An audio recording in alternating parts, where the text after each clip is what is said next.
Welcome to the One Year Bible, March 29. The Old Testament reading, Deuteronomy chapter 11, verse 1 through chapter 12, verse 32. You must love the Lord your God and always obey His requirements, decrees, regulations, and commands.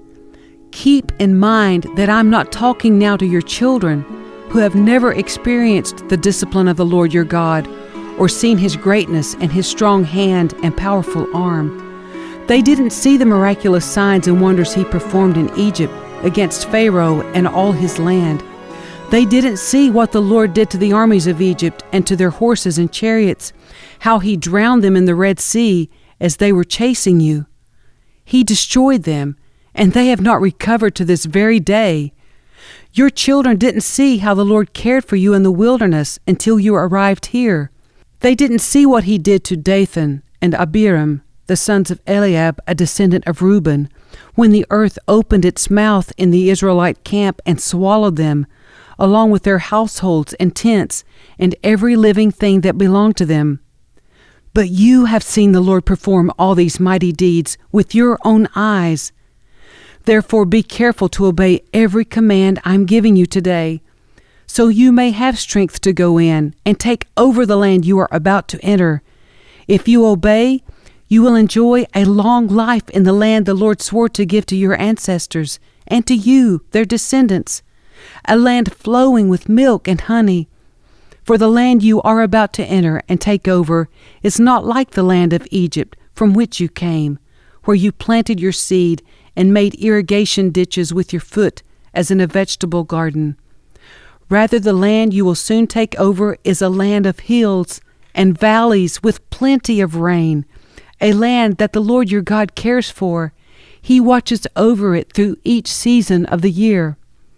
If you carefully obey the commands I'm giving you today, and if you love the Lord your God and serve Him with all your heart and soul, then He will send the rains in their proper seasons, the early and late rains, so you can bring in your harvests of grain, new wine, and olive oil. He will give you lush pasture land for your livestock, and you yourselves will have all you want to eat. But be careful. Don't let your heart be deceived so that you turn away from the Lord and serve and worship other gods. If you do, the Lord's anger will burn against you. He will shut up the sky and hold back the rain, and the ground will fail to produce its harvest. Then you will quickly die in that good land the Lord is giving you. So commit yourselves wholeheartedly to these words of mine. Tie them to your hands and wear them on your forehead as reminders. Teach them to your children. Talk about them when you are at home and when you are on the road, when you are going to bed and when you are getting up. Write them on the doorposts of your house and on your gates, so that as long as the sky remains above the earth, you and your children may flourish in the land the Lord swore to give your ancestors. Be careful to obey all these commands I am giving you. Show love to the Lord your God by walking in His ways and holding tightly to Him. Then the Lord will drive out all the nations ahead of you, though they are much greater and stronger than you, and you will take over their land. Wherever you set foot, that land will be yours. Your frontiers will stretch from the wilderness in the south to Lebanon in the north, and from the Euphrates River in the east to the Mediterranean Sea in the west. No one will be able to stand against you, for the Lord your God will cause the people to fear and dread you, as He promised, wherever you go in the whole land. Look, today I'm giving you the choice between a blessing and a curse. You will be blessed if you obey the commands of the Lord your God that I am giving you today, but you will be cursed if you reject the commands of the Lord your God and turn away from Him and worship gods you have not known before. When the Lord your God brings you into the land and helps you take possession of it, you must pronounce the blessing at Mount Gerizim and the curse at Mount Ebal. These two mountains are west of the Jordan River in the land of the Canaanites who live in the Jordan Valley near the town of Gilgal, not far from the oaks of Moreh. For you are about to cross the Jordan River to take over the land the Lord your God is giving you.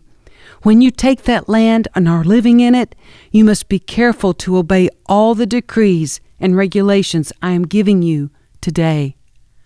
These are the decrees and regulations you must be careful to obey when you live in the land that the Lord, the God of your ancestors, is giving you. You must obey them as long as you live.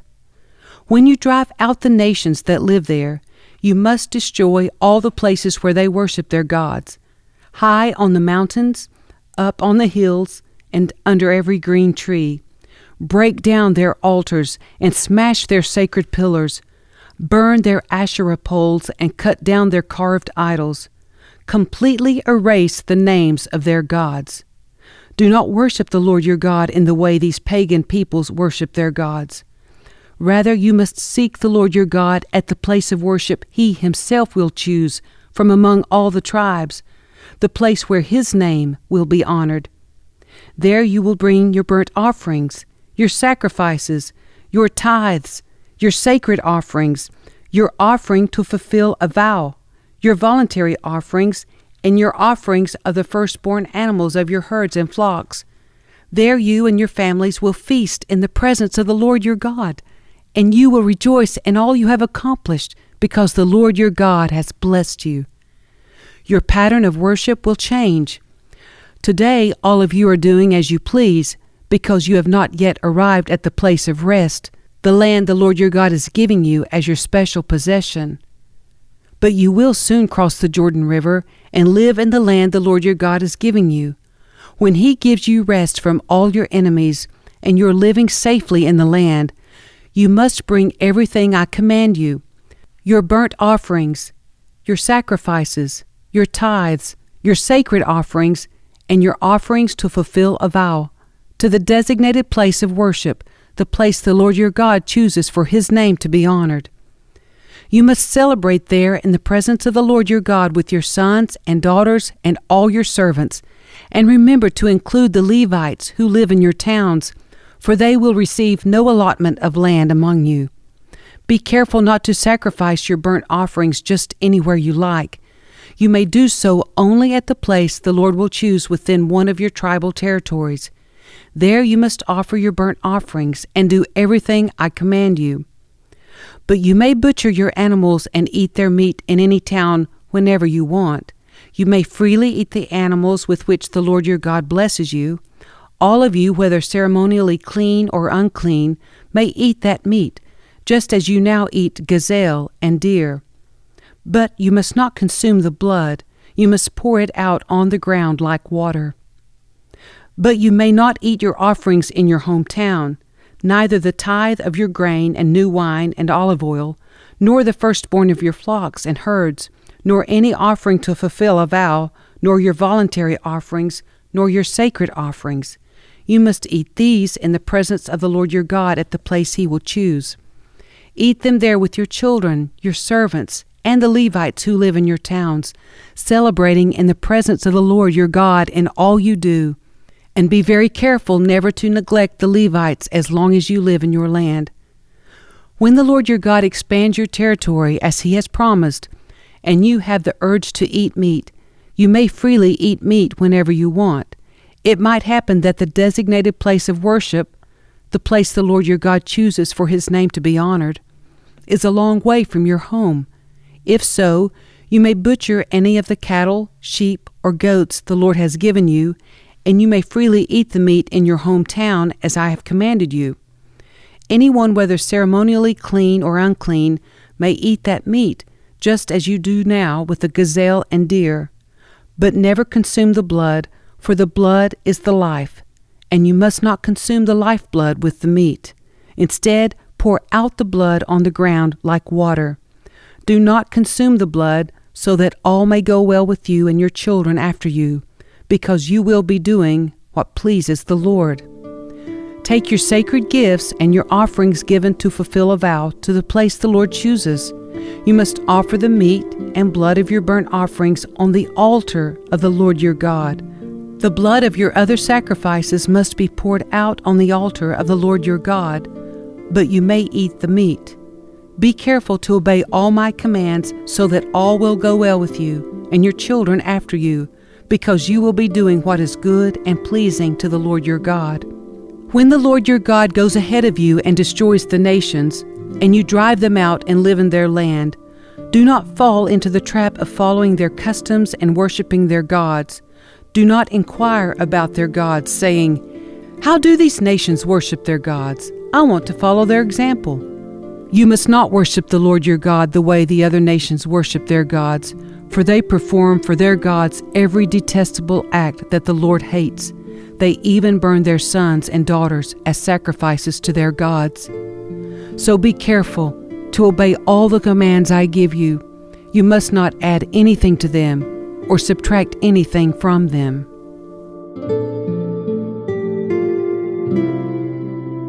The New Testament reading, Luke chapter 8, verses 22 through 39.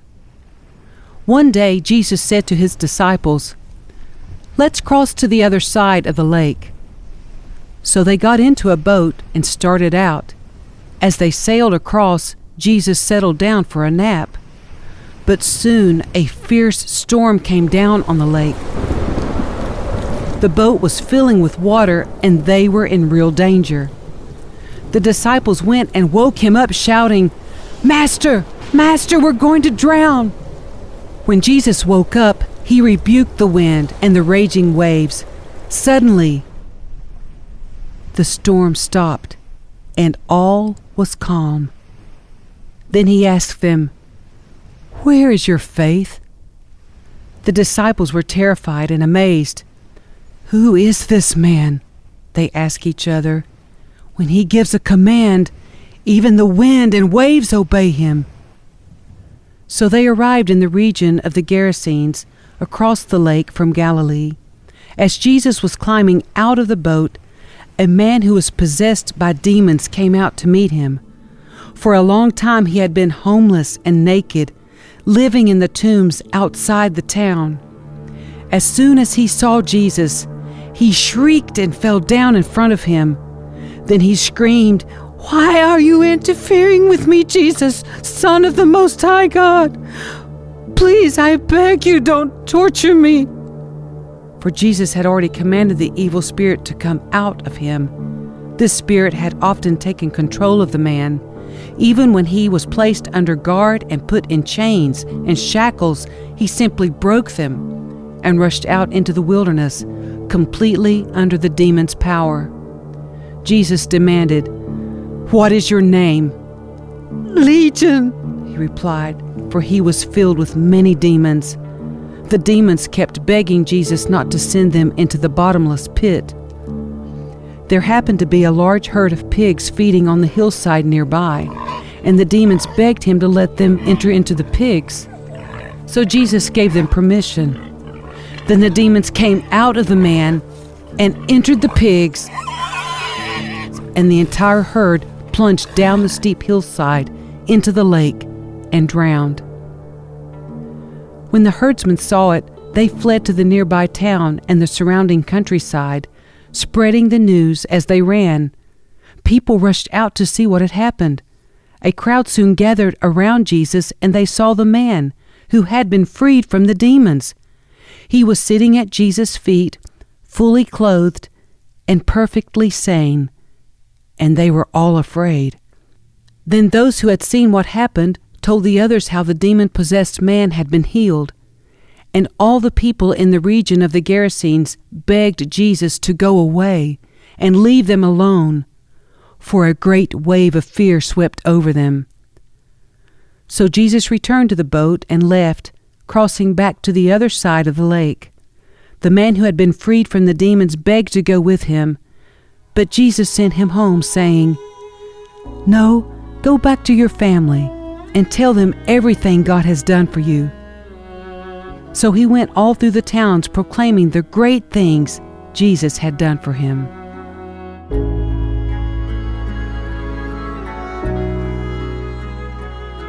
Psalm 70, verses 1 through 5. Please, God, rescue me. Come quickly, Lord, and help me. May those who try to kill me be humiliated and put to shame. May those who take delight in my trouble be turned back in disgrace. Let them be horrified by their shame. For they said, "Aha, we've got him now." But may all who search for you be filled with joy and gladness in you. May those who love your salvation repeatedly shout, "God is great!" But as for me, I am poor and needy. Please hurry to my aid, O God. You are my helper and my Savior. O Lord, do not delay. Proverbs 12, verse 4. A worthy wife is a crown for her husband, but a disgraceful woman is like cancer in his bones.